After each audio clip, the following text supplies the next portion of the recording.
और चाचू भी धमकी देंगे कि अरुण कुमार को मार डालेंगे, देखना। अस्सलाम वालेकुम। एक का नाम रोजन अली, एक का नाम गुलाम कादिर है। दोनों ने गलत किया जी, वदो अबू ने भी गलत मजबूर थी करे जी, कब किया ये वीडियो ठाणी थी पे इधर ही की है, रात के टाइम को करता था। जुल्म जी इंतहा है। और चाचू मेरा भी मेरे को रात को कयामत मेरे जा को मंज़र। मिल जाता था, इनको भी करता था, छोटी वाली को भी करता है, तो पंहिंजे इसको इसको भी करता, उसको भी पीउ जे करता हथ है।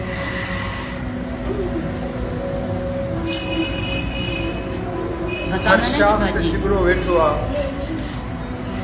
अंजाम गुलिस्तान छा थींदो। मासूम ॿारड़ा कंहिंखां बचनि, पंहिंजे सॻे पीउ जे हथां ही नंढड़ियूं मासूम, पंहिंजे चाचे जे हथां ही नंढड़ा गुल, जिन सां पंहिंजो पीउ ऐं पंहिंजो चाचो मुसलसल जिनसी ॾाढाई कंदो रहियो। कंहिंखां बचाइजे ॿारनि खे, जॾहिं ॿारनि जो मालिक ख़ुदि रखवालो घर जो दुश्मन थी वियो।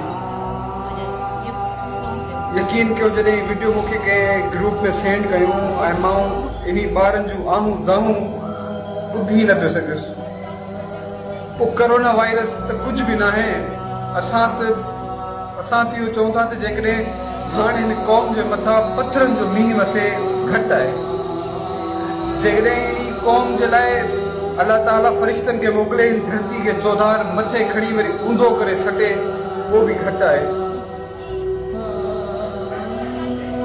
लूत अलैहिस्सलाम जी क़ौम में हिकिड़ो गुनाह हुयो त हू हम जिन्स परस्त हुया। हू छोकिरनि सां अलाह ताला उन क़ौम जे मथां टे पंज अज़ाब मुसलत कया। ऐं असां पंहिंजी गिरबान में ॾिसूं असां छा कयूं पिया, छा न कयूं पिया। मासूम ॿारड़ियूं ॾिसो यार वीडियो में चवनि थियूं बाबा हमारे साथ ज्यादती करता था, हमारा चाचू हमारे साथ ज्यादती करता था। अरे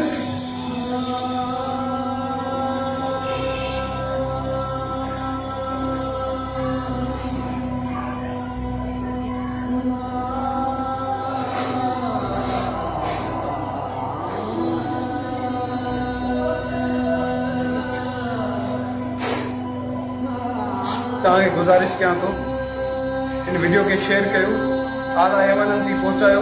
मूंखे ख़बर न आहे त किथां जो वाक़ियो आहे, पर ज़रूरु सोशल मीडिया जी ताक़त आहे।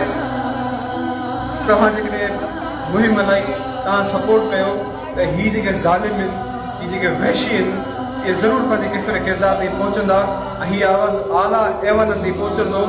मैं आप जो हमारे प्राइम मिनिस्टर ऑफ पाकिस्तान है जनाब इमरान खान साहब को मैं गुजारिश करता हूँ कि प्लीज़ सर ऐसे वहशियों और दरिंदों को जो इंसानी भेष में भेड़िए हैं, खुदारा इनको तो सरेआम फांसी दी जाए, इनको तो निशान इबरत बनाया जाए ताकि इनसे दूसरे लोग सबक सीखें, दोबारा कोई ऐसी जुर्रत ना करे। मुझ में हिम्मत नहीं है, मुझ में दम नहीं है कि मैं इस वीडियो के ऊपर मजीद बात करूं।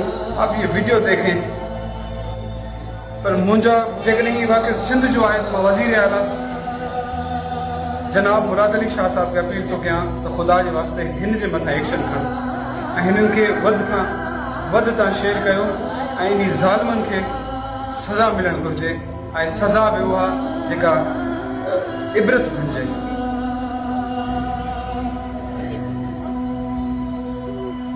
और चाचू भी धमकी देंगे कि अरुण कुमार को मार डालेंगे, देखना। नाम क्या है दोनों का? एक का नाम रोजन अली, एक का नाम गुलाम कादिर है। दोनों ने गलत किया जी, अबू ने भी गलत किया है। तुम्हारे साथ? जी। कब किया गलत अबू? यहाँ इधर ही किया है, रात के टाइम को करता था अबू जी। और चाची मेरा भी मेरे को रात को मेरे को भी ले जाता था, इनको भी करता था, छोटी वाली को भी करता है, इसको इसको भी करता, उसको